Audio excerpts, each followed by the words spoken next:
At the time, I was 21 years old and totally broke.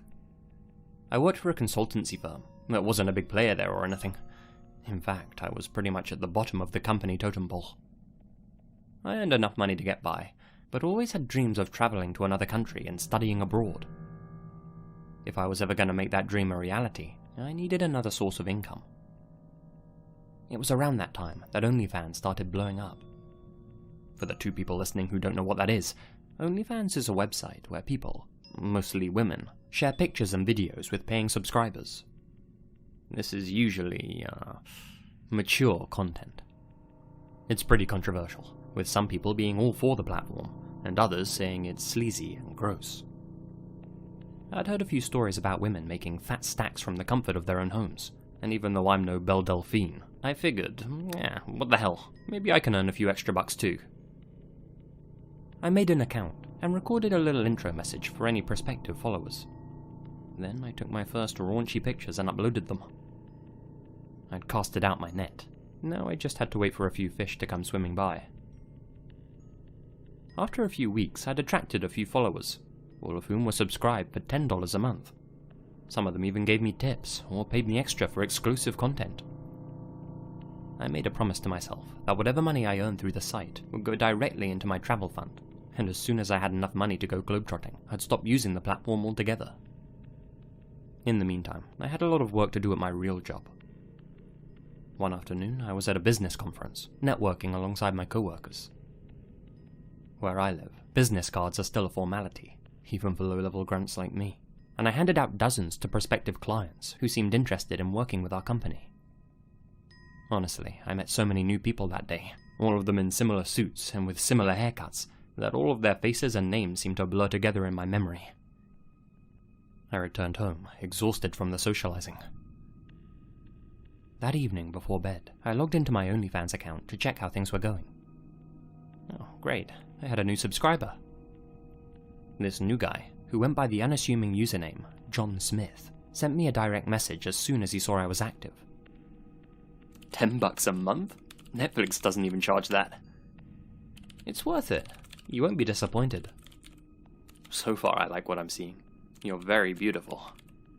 Oh, thank you so much. He sent me a few more friendly messages, asking me pretty innocent questions, like if I had a dog. I didn't. If I was dating anyone. I wasn't. And if I lived with my parents.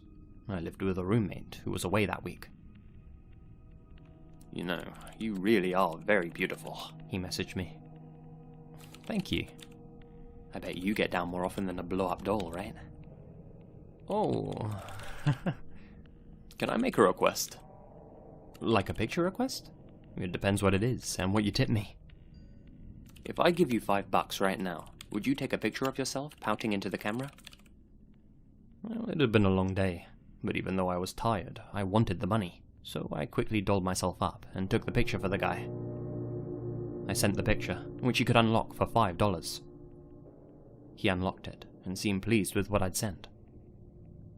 No more than a minute later, he sent me another request. How about one of your pretty feet now? I'll pay you another $5. Sure, whatever you want. I'll never get what's up with some guys and feet, but of course I took the picture for him and sent it, again behind a $5 paywall. He made a couple more requests, each time paying me $5. Easy money, I thought. One of me in high heels, one of me in such and such a position, etc. Then he sent me another request, this time for $10. Add me on Instagram. He included his account name in the message. $10 just to add a guy on Instagram? Sure, why not? I hadn't updated my Insta for over a year, and only had a couple of posts on there anyway. I took his $10 and added him. Strange, there weren't any posts on his account, but the circle around his blank profile picture was highlighted, meaning he had recently added to his Instagram story. Just out of curiosity, I clicked on it to see what he had posted. It was a video of my house, posted 2 hours ago, taken from the woods just outside. The next story played, uploaded 5 minutes ago. It was another video of my house, this time much closer, taken from the other side of the street. The video zoomed in on my bedroom window, the only room where the light was on, the room I was in. The third story, uploaded just 2 minutes ago, was taken from just outside my porch window. He was right outside my front door, filming the inside of my house through the glass. A message popped up in my DMs. "Let me in." Terrified, I locked my bedroom door immediately and called the police, telling them that someone was outside my house.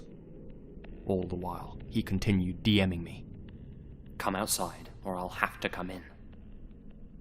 The door handle downstairs started rattling as I cowered in fear upstairs, waiting hopelessly for help to arrive, screaming out of my bedroom window for help. This wasn't the best neighborhood, let's put it like that, and my neighbors either couldn't hear me or didn't want to help. The guy's rattling on the door handle turned into banging, then slamming. Suddenly, everything downstairs fell silent. I thought he had gone, but after a few minutes, I could hear tapping on the downstairs windows, and, shortly after that, the smashing of glass. I'd soon learn that he had used a rock to smash the living room window. Not 30 seconds later, I could hear sirens off in the distance. By the time an officer arrived to check that I was okay, the guy was long gone. I told the investigators everything. They patrolled the area to look for any suspicious-looking guys, found nobody, and suggested I stay somewhere else for a while. I asked them to hang around while I packed a bag. As I got in my car to drive to my parents' place, I checked my phone one last time. There was one unread message in my OnlyFans DM box. "Pleasure doing business with you." I told my parents everything that had happened and tried my best to get some sleep. That night, I was plagued with questions. Who was John Smith? What was he planning on doing? How did he know where I lived? My private information was, of course, not available on OnlyFans. I was relatively new to town and didn't know many people in the area. The next day, I pieced 2 and 2 together. My business card. It didn't just have my company address on, but mine as well. The fact this happened the night after that networking event couldn't have been a coincidence. I'm convinced that the creep was one of the people I'd met that day. Using the information on the card, he must have found my account online and decided to pay me a visit. I passed that information along to the authorities, along with the dozens of business cards I'd collected that day. This, of course, resulted in nothing. There was no evidence to speak of, and the Insta account was obviously a throwaway. I realize now that he was asking me those friendly questions at the start to see if I lived alone and to check I didn't have a guard dog. Needless to say, I quit using the site. I've moved back in with my parents permanently now, but can't afford to give up my job at the consultancy firm. Now, whenever I go into work and meet with our clients, I put on a brave face, but inside, I'm always questioning whether the guy I'm working with is the same one who was outside my house that night. A little while back, I started an OnlyFans account. I know what you're all thinking, but hey, I was single at the time, and I figured it was a pretty harmless way to earn a little extra dough.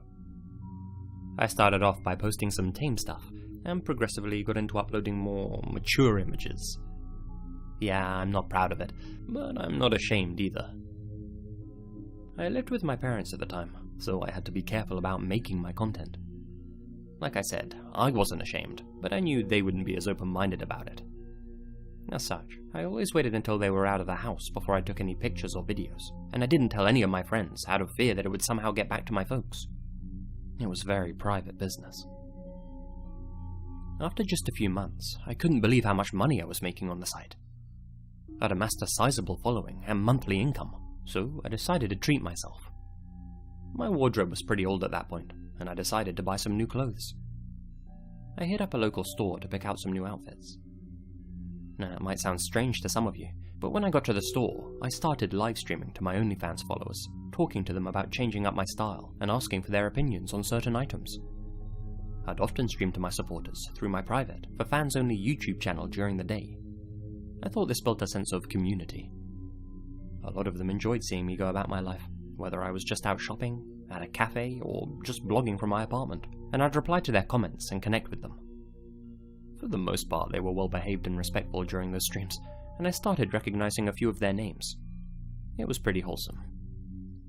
I made my way through the store, holding the camera in selfie mode, engaging with my fans. After about 20 minutes or so, I ended the stream. At some point during that evening, I logged onto my page. That's when I noticed a message from one of my regulars. "Thanks for wasting our time and money by lying to all of us. You never told us you had a boyfriend. Consider this the end of my support." I was confused. Boyfriend? Where'd he get that idea? Well, this guy was one of my biggest supporters, and I was really sorry to see him go, so naturally, I sent him a message. Hey, I am single, free as a bird. I don't know who told you I wasn't. Do you think I'm stupid or something? I'll admit it took me a couple of months to notice, but it's obvious you're with some guy all the time. I see him in the background of all of your streams. He was with you at the store today. What are you talking about? The dude in the green shirt. I feel really sorry for the guy, to be honest, dating someone who does what you do. I went back to check the recording of that day's stream, and sure enough, about 5 minutes in, over my left shoulder, there was a guy in a green shirt, walking quite close behind me. He was very tall, had a muscular build, looked to be in his late 20s, but already had dark circles under his eyes and thinning hair. Okay, well that didn't prove anything, just some guy behind me at the store. I continued watching the video, and yeah, the guy did seem to be behind me for most of it, popping up throughout as if he was following me, but surely that was just a coincidence. Still, my regular's message stayed in my mind. He said he'd seen this guy in multiple streams of mine. I went back and checked the previous stream that I'd done. It was of me at the mall. Nothing seemed out of place. Then I saw him. That same guy in that same green shirt, walking behind me in the distance. That stream had lasted 47 minutes, and you could see him behind me throughout it. Sometimes far, sometimes close, but always following me. The stream ended with me at a cafe, and the guy sitting down just a couple of tables away from me, all by his lonesome. The whole time, his dark eyes were watching me. I hadn't noticed him at all. Okay, so I started getting a little freaked out at this point. Obviously, this wasn't just a coincidence. I went back and checked more of my older streams. Videos of me in town. Videos of me walking the dog at the park, chilling on the beach. In all of them, he was there, and in almost all of them, he was wearing the same green shirt. This man, who I had never seen before in my life, had been following me on what appeared to be a daily basis. He wasn't a part of my life, but I was clearly a big part of his. I wasn't sure what to do at first. He had never approached me or anything. My dad was in law enforcement, but I couldn't exactly go to him for advice. I decided to stop posting content on my account for a while, resolving to stay alert and keep an eye out for this guy, and just wait for everything to blow over. If things escalated, then I'd go and tell my pa. I figured this guy would get bored and leave me alone. Boy, how naive I was. A couple of weeks passed, and luckily I hadn't seen the green shirt guy around town. Guess my plan had worked. My fans were getting antsy about me not uploading new content, and my earnings were going down as a result. One weekend, my parents went off on a romantic getaway, and, hoping to ride the OnlyFans wave a little longer, I decided to take some new photos in my bedroom. Since I was home alone, there was no risk of being caught. That night, I cooked up some dinner in the kitchen, opened the window to air it out, and then went upstairs to snap the goods. After uploading the pictures, I started a live stream to apologize to my followers for my long absence. I told them it was back to business as usual. The salty dinner had made me thirsty, so during that live stream, I went downstairs to grab my water bottle in the living room, bringing my phone with me so I could continue interacting with my viewers. I was holding my phone out in front of me, completely oblivious to my surroundings, responding to my viewers' comments. I got to one, and as soon as I read it, my stomach dropped. "Hey Mellowcat, who's the man at your window?" In the video feed on my phone, in the corner of the screen, I noticed the small, blurry outline of a figure in the darkness behind me. I turned to see the man, the one who had been following me, standing outside, his gloved hands pressed up against the living room window, his face real close as he looked in at me, his dark eyes wide with excitement. I screamed and ran upstairs with my phone in my hand. I bounded into the bathroom and locked the door behind me as I called my parents. I cried to my dad that there was some guy outside our house, told him that he'd been following me for a long time. He said that they were on their way back right now, not to panic, and that my mum was already calling the cops. We didn't have any neighbours to call for help since we lived in such an isolated area, so he instructed me to run to the attic and to keep as quiet as possible until help arrived. I did as he suggested and unlocked the bathroom door. As I stepped out, I could hear quiet movements coming from the kitchen below. That's when I remembered. I had left the window open. This guy was inside my house. The access to the attic was in my parents' room, and I could already hear the guy softly calling out to me downstairs. "Hello? Mellowcat? Where are you?" He was calling to me, using my OnlyFans username. I sprinted into my parents' room and slammed the door behind me, and, as I went to lock it, could hear the guy storming up my stairs. Luckily, locking the door gave me just enough time to pull down the attic's ladder and scamper up with the hook in my hand. As I climbed up, I could hear the man on the other side of the door, thumping into it with all of his body weight. I pulled the ladder back up and closed the attic hatch behind me. I waited up there with my hand over my mouth as I heard the door give way. My heart was beating so fast I couldn't stop breathing heavily. Things were being thrown around and smashed in the room beneath me.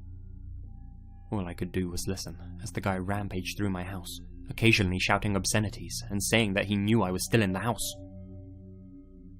This torment didn't last long, maybe only 5 minutes tops, but I felt like I was up in that attic for an eternity. The house fell silent, but I stayed up there until I heard the police sirens come rolling into our driveway. My parents weren't far behind them. During their investigation, the detectives dusted for fingerprints on the door handles. There weren't any, but there was something else. They found traces of trichloromethane. Chloroform. It must have come off a rag, or off his gloved hands. The only thing missing from our house was my laptop, which had a bunch of photos of me that I hadn't released online. This guy had clearly come for the real thing, but seeing how I climbed to safety, he settled for images instead.